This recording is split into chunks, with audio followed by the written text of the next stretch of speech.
What's up, everybody? It's JT Sports, and I'm back to you guys with another video. In this video, I'm back to you guys with another mock draft. I'm going to be doing my 7th-round mock draft for the Tampa Bay Buccaneers. And let's get into it. So the Tampa Bay Buccaneers, they fired Derek Cutter, and they brought in Bruce Arians, who has a pretty good track record. Now, the last time he was the head coach, he was the head coach of the Arizona Cardinals. They ended up going 8-8, and he ended up retiring. Now, Bruce Arians, this dude is an exceptional head coach. I mean, nobody thought that Carson Palmer would be playing up to the MVP caliber level that he was playing in 2015, led them to the AFC Championship game. Carson Palmer was an MVP candidate, and then they ended up losing to the Carolina Panthers in the NFC Championship game. But overall, Bruce Arians is a very good coach, and I have very high expectations for the Tampa Bay Buccaneers going into this season. And I believe that they can get into the playoffs with Bruce Arians as the offensive coach that he is, and the QB guru that he is. He's able to groom QBs, and I think he's going to be able to fix the flaws of Jameis Winston and groom Jameis Winston into a Pro Bowl caliber quarterback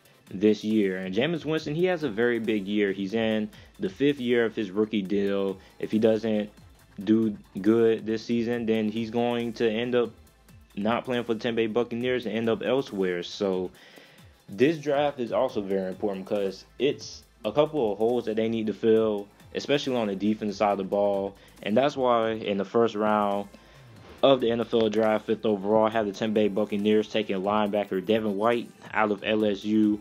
Now, Tampa this past season had issues at the linebacker position, mainly due to Quan Alexander suffering a season-ending injury.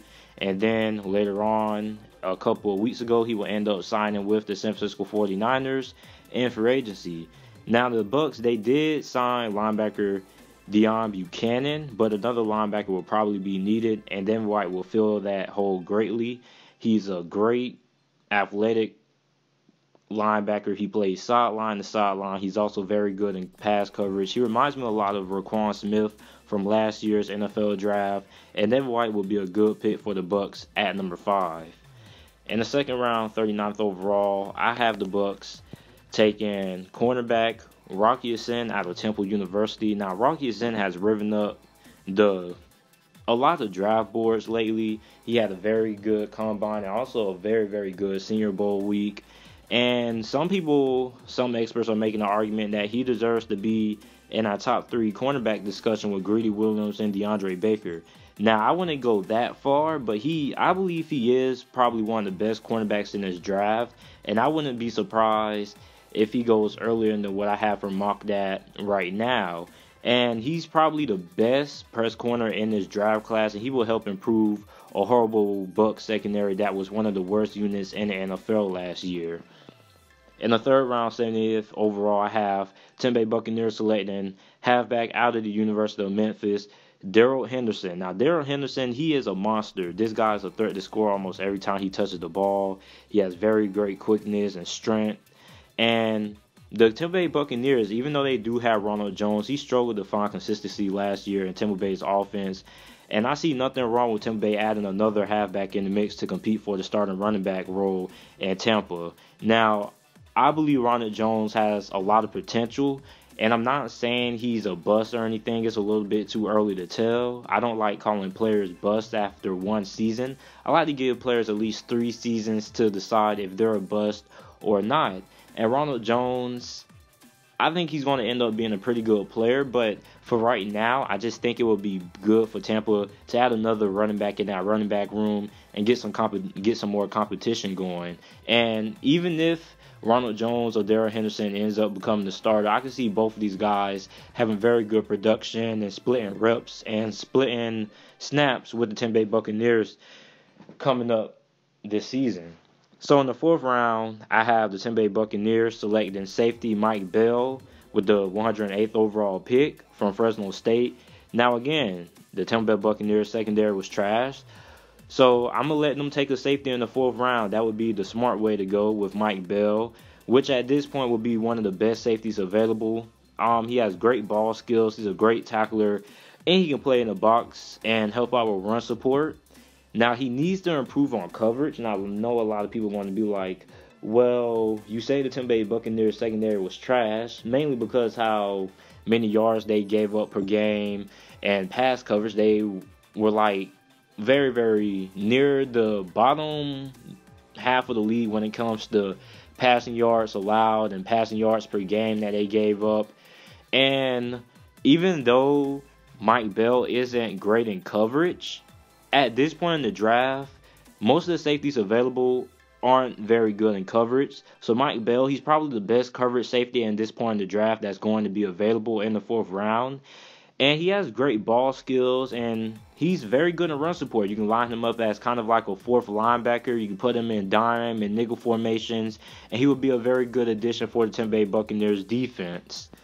In the 5th round, 146th overall, I have Tampa Bay selecting wide receiver MECOLE HARDMAN out of Georgia. Now, Tampa Bay has a solid wideout core with Mike Evans and Chris Godwin, who a lot of people feel that he's going to be primed for a breakout year.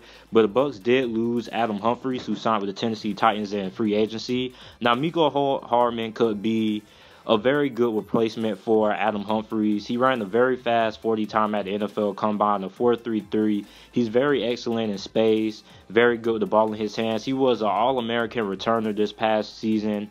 And I feel with a little bit of development, he could be what John Brown was to the Arizona Cardinals at that slot wide receiver position in 2015 when Bruce Arians was coaching that Cardinals team that year. And he could have a very productive career with the Tampa Bay Buccaneers with some development, as he's only played 2 seasons as a wide receiver during his time at Georgia, which is why he's projected as a 3rd to 5th round pick because of the inexperience that he has at the wide receiver position. And Tampa would be a good landing spot for him.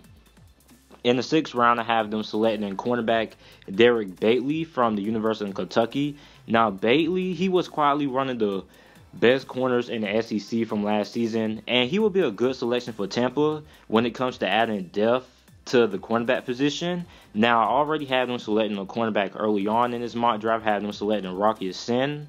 But BAITY, he's not a starting caliber corner. He's more of a player that you would bring in to training camp to have him compete for a roster spot and add depth to your team, because he's not very polished in a lot of ways. He's a very average man-to-man corner, and he's pretty poor in almost everything else.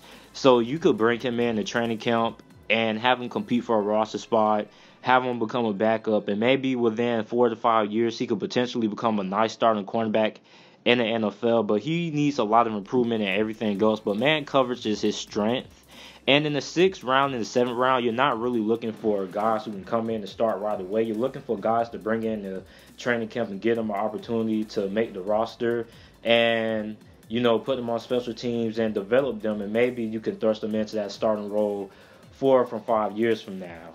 So with the last pick of the draft for the Tampa Bay Buccaneers, they had the 7th round pick, 217th overall. I had them selecting offensive tackle Darren Gray.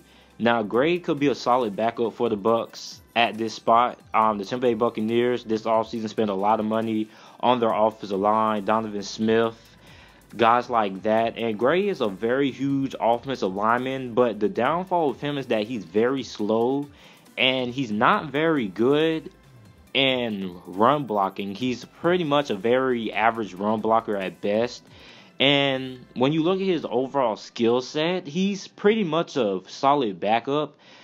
This is another guy that you would bring in to training camp, have him compete for a roster spot, and look to add depth on that Tampa Bay Buccaneers offensive line in case somebody does happen to get injured. And also, I would like to see this guy move from offensive tackle. I think he would be better as an interior lineman. Move him at offensive guard, left guard, or right guard. I feel he would be better on the interior than he would on the outside because he's pretty slow.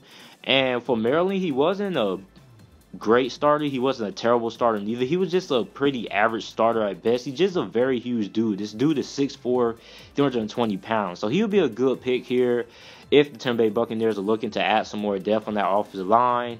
Again, not a guy who you can thrust in that starting role right away, but a guy who you can bring in the training camp, have him develop, sit a couple of years, and maybe he could become a starter. But for right now, he could go to training camp, make the roster, and then be a pretty solid backup for the Tampa Bay Buccaneers. So this is it for my 7th round mock draft for the Tampa Bay Buccaneers. Let me know what you guys think about it down in the comment section down below. Also, make sure to like the video and subscribe for more NFL content, and thanks for watching.